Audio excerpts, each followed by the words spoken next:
Hello everyone, আমার YouTube চ্যানেলে তোমাদের সবাইকে স্বাগত জানাই। আশা করি তোমরা সবাই সুস্থ আছো, ভালো আছো। আজকে লাঞ্চে আমি কি কি ট্রাই করেছি সেগুলো তোমাদের সাথে শেয়ার করব। তার আগে একটুখানি দেখিয়ে দিই, আমাদের বাড়ির সামনেই এখানে এই যে একদম বাঁধানো গঙ্গার ঘাট আছে এখানে। মানে লেডিসদের জন্য চেঞ্জিং রুমও আছে, খুব সুন্দর। আর এখানে একটা শিব মন্দির আছে, সেটাও তোমাদের সাথে একটুখানি শেয়ার করব। আমি সকালবেলা একটুখানি ঘুম থেকে উঠে এখানে রোজই প্রায় হাঁটতে যাই। তো আমার একদমই বাড়ির সামনে। এখানটা সকালবেলা একদম কুয়াশায় ভর্তি ছিল, যার জন্য ভালো করে দেখা যাচ্ছিল না। এই দিকটা একটুখানি ফ্রেশ লাগছিল, কিন্তু দেখতে পেলে তোমরা প্রথমে ওই দিকটাতে একদম অনেক কুয়াশা ছিল। তো এখানে কিন্তু প্রত্যেক সোমবার করে পুজো হয়, এমনি রোজই পুজো হয়, কিন্তু সোমবার করেও এখানে পুজো হয়, শিবরাত্রিতেও পুজো হয়। তো খুব সুন্দর জায়গাটা, দেখে তোমরা বুঝতে পারছো। সকালবেলাটা একদম শান্ত একটা পরিবেশ এখানে থাকে। তো সেই জন্য আমি রোজই যেহেতু আসি, ভাবলাম তোমাদের সাথে একটুখানি শেয়ার করব। তো সেই জন্য তোমাদের সাথে শেয়ার করলাম।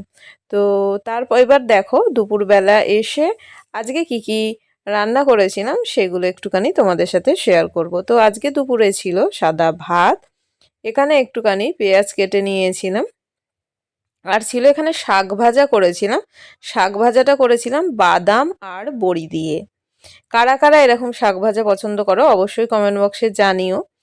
আর দেখো, এই যে দেখো শাক ভাজাটা এখানে আমি বাদাম আর বড়ি দিয়ে, বড়িটাকে একটুখানি ভেঙে দিয়েছিলাম। আর এখানে দেখো ছিল শুক্তো।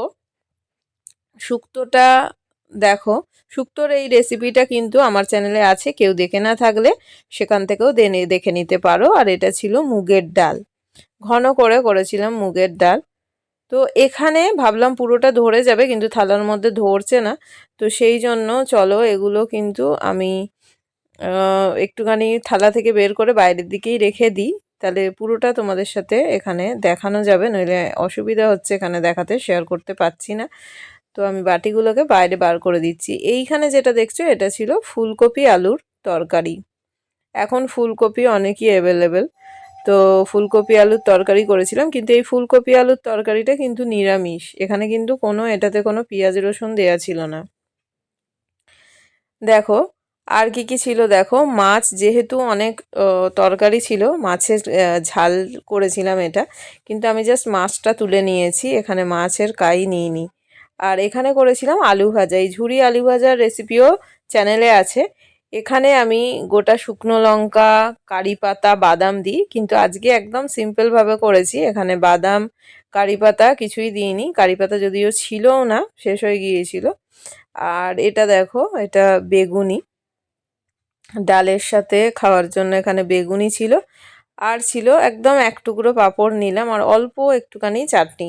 মিষ্টি আমি খুব একটা পছন্দও করি না, কিন্তু খাওয়ার পর একটুখানি চাটনি হলে খারাপ লাগে না। তো সেই জন্য অল্প একটুখানি চাটনি তোমাদেরকে দেখাবো বলে, সেই জন্য আর একটুখানি খাবো বলে নিয়ে নিয়েছি।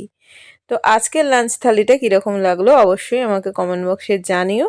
ভালো লাগলে অবশ্যই চ্যানেলটাকে সাবস্ক্রাইব করে পাশে থাকা বেল আইকনটা প্রেস করে অল করে দিও, তাহলে সমস্ত ভিডিওর নোটিফিকেশান চলে যাবে তোমাদের কাছে সবার আগে।